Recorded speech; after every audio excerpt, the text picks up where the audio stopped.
ರಾಜ್ಯದಲ್ಲಿ ದಿನೇ ದಿನೇ H1N1 ಸೋಂಕಿನ ಪ್ರಮಾಣ ಇದೆಯಲ್ಲ ಅದು ಹೆಚ್ಚಳವಾಗ್ತಾ ಇದೆ.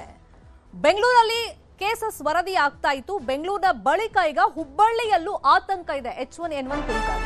ಹುಬ್ಬಳ್ಳಿ ಕಿಮ್ಸ್ ನಲ್ಲಿ 14 ಜನರಿಗೆ H1N1 ಕನ್ಫರ್ಮ್ ಆಗಿದೆ. ಜ್ವರದಿಂದ ಬಳಲುವಂತ ರೋಗಿಗಳ ಸಂಖ್ಯೆ ಹೆಚ್ಚಳವಾಗಿದೆ. ಕೆಲವರಿಗೆ ಈ ಜ್ವರದ ಜೊತೆಯಲ್ಲಿ ನೆಗಡಿ ಇದೆ, ಕೆಮ್ಮು ಇದೆ, ವಾಂತಿ ಇದೆ. ಜ್ವರ ಬಂದವರಿಗೆ ವಾರದವರೆಗೆ ಏಳಕ್ಕೆ ಆಗಲ್ಲ ಅಂತ ಸ್ಥಿತಿ ಇರುತ್ತೆ. ಅಷ್ಟು ಸಿಂಪ್ಟಮ್ಸ್ ಇರುತ್ತೆ. ಹುಬ್ಬಳ್ಳಿಯ ಚಿಟಗುಪ್ಪಿ ಆಸ್ಪತ್ರೆಯಲ್ಲಿ ಪ್ರತ್ಯೇಕ ವಾರ್ಡ್ ಅನ್ನ H1N1ಗೆ ಅಂತ ಮಾಡಲಾಗಿದೆ. ಐಸೋಲೇಷನ್ ಮಾಡಿ ಜ್ವರ ಪೀಡಿತರಿಗೆ ಅಲ್ಲಿ ಟ್ರೀಟ್ಮೆಂಟ್ ಅನ್ನ ಮುಂದುವರೆಸಿದ್ದಾರೆ. ವೈರಲ್ ಫೀವರ್ ಜನರಲ್ಲಿ ಆತಂಕ, ಭಯ ಜಾಸ್ತಿ ಆಗ್ತಾ ಇದೆ. ಮಾಮೂಲಿ ಜ್ವರ ಬಂದಿದೆ ಅಥವಾ ಶೀತ ಬಂದಿದೆ, ನೆಗಡಿ ಬಂದಿದೆ ಅಂತ ನಿರ್ಲಕ್ಷ್ಯ ಮಾಡಕ್ ಹೋಗ್ಬೇಡಿ. ಅದರಲ್ಲೂ ಈಗ ಸ್ಕೂಲ್ಗಳಲ್ಲಿ ಕೇಸಸ್ ವರದಿ ಆಗ್ತಾ ಇದೆ. ಹಾಗಾಗಿ ಮಕ್ಕಳ ಬಗ್ಗೆ ಹೆಚ್ಚು ನಿಗಾ ಇಡಬೇಕು. H1N1 ಕೆಲವು ಕಡೆ ಕನ್ಫರ್ಮ್ ಆಗಿದೆ, ಕೆಲವರು ತಾವೇ ಸೆಲ್ಫ್ ಮೆಡಿಕೇಶನ್ ಮಾಡ್ಕೊಳ್ತಾ ಇದ್ದಾರೆ. ಹಂಗೆ ಮಾಡಕ್ ಹೋಗ್ಬೇಡಿ. ಡಾಕ್ಟರ್ ಅನ್ನ ಕನ್ಸಲ್ಟ್ ಮಾಡಿ. ಕೆಲವು ಕಡೆ ವೈರಲ್ ಫೀವರ್ ಜಾಸ್ತಿ ಆಗ್ತಾ ಇದೆ. ಎವ್ರಿ ಇಯರ್ ಈ ಸೀಸನ್ ಬರುವಂಥ ವೈರಲ್ ಇನ್ಫೆಕ್ಷನ್ ಇದು ಟೆಂಪ್ರೇಚರು ಮತ್ತು ಇದರಿಂದ ವಾತಾವರಣದಿಂದಾಗಿ ಇದರ ಪ್ರಮಾಣ ಜಾಸ್ತಿ ಆಗಿದೆ.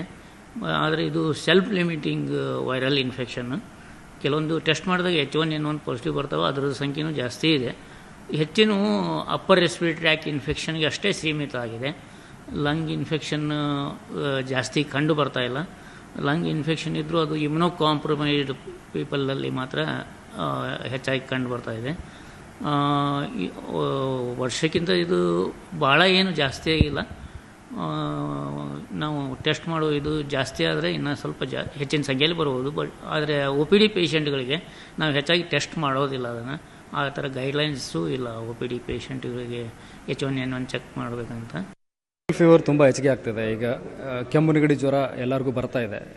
ವಾತಾವರಣ ಕೋಲ್ಡ್ ಆಗಿರೋದ್ರಿಂದ ಆಗ್ತಾ ಇದೆ. ನಾವು ಪೇಷಂಟ್ಸ್ ಬರ್ತಾ ಇದ್ದಾರೆ, ನಾವು ಅವ್ರಿಗೆ ಎಲ್ಲರಿಗೂ ಚಿಕಿತ್ಸೆ ನೀಡಿ ಸಪ್ರೇಟ್ ಐಸೋಲೇಷನ್ ಮಾಡಿ ಟ್ರೀಟ್ಮೆಂಟ್ ಕೊಟ್ಟು ಕಳಿಸ್ತಾ ಇದ್ದೀವಿ. ಪ್ಯಾನಿಕ್ ಆಗೋದೇನು ಜರೂರತ್ತಿಲ್ಲ. ಸಿಂಪ್ಟಮ್ಸ್ ಕಂಡು ಬಂದರೆ ಫಸ್ಟ್ ಬಂದು ಚಿಕಿತ್ಸೆ ಪಡೀರಿ. ಹುಬ್ಬಳ್ಳಿಯಲ್ಲಿ ಪರಿಸ್ಥಿತಿ ಹೇಗಿದೆ ಈ ಬಗ್ಗೆ ಡೀಟೇಲ್ ಆಗಿ ಇನ್ಫಾರ್ಮೇಶನ್ ಕೊಡ್ತಾ ಹೋಗೋದಕ್ಕೆ ನೇರ ಸಂಪರ್ಕದಲ್ಲಿ ಕನೆಕ್ಟ್ ಆಗಿದ್ದಾರೆ ನಮ್ಮ ರಿಪೋರ್ಟರ್ ಶಿವರಾಮ ಸುಂಡಿ.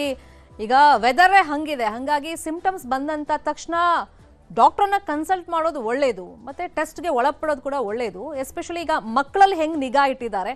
ಈಗ 14 ಪೇಷಂಟ್ಸ್ ಏನ್ ಕನ್ಫರ್ಮ್ ಆಗಿದೆ, ಅವ್ರಿಗೆ ಯಾವ ತರ ಟ್ರೀಟ್ಮೆಂಟ್ ಮುಂದುವರೆದಿದೆ? ಶರ್ಮಿತಾ, ಯಾರಿಗೆ ಕನ್ಫರ್ಮ್ ಆಗಿದೆ ಅವ್ರಿಗೆ ಐಸೋಲೇಷನ್ ಮಾಡಿ ಒಂದು ಚಿಕಿತ್ಸೆ ಕೊಡುವಂಥ ಕೆಲಸ ಆಗಿದೆ. ಅಂದರೆ ಇದು ಈ ಅಂಕಿಅಂಶ ಏನಂದರೆ ಜುಲೈ ಮತ್ತು ಆಗಸ್ಟ್ 2 ತಿಂಗಳದು. ಈ ತಿಂಗಳಲ್ಲಿ ಹೆಚ್ಚು ಪ್ರಕರಣಗಳು ಬೆಳಕಿಗೆ ಬಂದಿದೆ. ಅಂದರೆ ಈ ತಿಂಗಳಲ್ಲಿ ಏನು 39 ಟೆಸ್ಟ್ ಮಾಡಲಾಗಿತ್ತು, ಅದರಲ್ಲಿ 9 H1N1 ಪಾಸಿಟಿವ್ ಬಂದಿದ್ದಾವೆ. ಮತ್ತು ಉಳಿದಂತೆ ಏನಂದರೆ OPD ಪೇಷಂಟ್ ಸಂಖ್ಯೆ ಜಾಸ್ತಿ ಆಗ್ತಾ ಇದೆ. ವೈರಲ್ ಫೀವರ್ ಹೆಚ್ಚಾಗಿರೋದ್ರಿಂದಾಗಿ ಏನು ಸರ್ಕಾರಿ ಆಸ್ಪತ್ರೆ ಇರ್ಬೋದು ಮತ್ತು ಖಾಸಗಿ ಆಸ್ಪತ್ರೆ ಎರಡೂ ಕಡೆನೂ ಸಹ ಏನು ವೈರಲ್ ಫೀವರ್ ಬಂದವರ ಸಂಖ್ಯೆ ಹೆಚ್ಚಾಗಿ ಕಾಣಿಸ್ತಾ ಇದೆ. ಮತ್ತು ಭಾಳಷ್ಟು ಮಂದಿ ಏನಂದರೆ ಒಂದು ಏನು ಟ್ರೀಟ್ಮೆಂಟ್ ತೆಗೆದುಕೊಂಡು ವಾಪಸ್ ಹೋಗ್ತಾ ಇದ್ದಾರೆ. ಉಳಿದಂತೆ ಏನಂದರೆ ಕೆಲವೊಬ್ಬರು ಏನು ಅನಿವಾರ್ಯ ಇದ್ದಲ್ಲಿ ಅಡ್ಮಿಟ್ ಮಾಡ್ಕೊಳ್ಳುವಂಥ ಪರಿಸ್ಥಿತಿ ಇದ್ದಲ್ಲಿ ಮಾತ್ರ ಅವರಿಗೆ ಐಸೋಲೇಷನ್ ಏನು ಸಪ್ರೇಟ್ ವಾರ್ಡ್ ಮಾಡಿದ್ದಾರೆ, ಅಲ್ಲಿ ಐಸೋಲೇಷನ್ನಲ್ಲಿ ಟ್ರೀಟ್ಮೆಂಟ್ ಕೊಡಲಾಗ್ತಾ ಇದೆ. ಒಟ್ಟಾರೆ ಏನು ವೈರಲ್ ಫೀವರ್ ಒಂದು ಆತಂಕಕ್ಕೆ ಸೃಷ್ಟಿಯಾಗಿದೆ. ಅದರಲ್ಲೂ ಏನು ಭಾಳಷ್ಟು ಮಂದಿಗೆ ಏನು H1N1 ಪಾಸಿಟಿವ್ ಬಂದಿರೋದು ಆತಂಕಕ್ಕೆ ಕಾರಣವಾಗಿದೆ. ಈ ನಿಟ್ಟಿನಲ್ಲಿ ಏನಂದರೆ ಸೂಕ್ತ ಚಿಕಿತ್ಸೆ ಕೊಡುವಂಥ ಕೆಲಸ ಮಾಡ್ತಾ ಇದ್ದಾರೆ ವೈದ್ಯರು.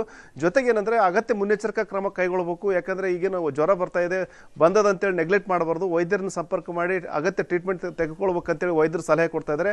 ಒಟ್ಟಾರೆ ಈ ಒಂದು ಏನು ವೈರಲ್ ಫೀವರು ಒಂದಷ್ಟು ಆತಂಕ ಸೃಷ್ಟಿಸಿದೆ. Sharmita, fine, thank you Shivarama Sundi, ಕ್ಷಣದ ಮಾಹಿತಿಯನ್ನು ಕೊಟ್ಟಿದ್ದಕ್ಕೆ.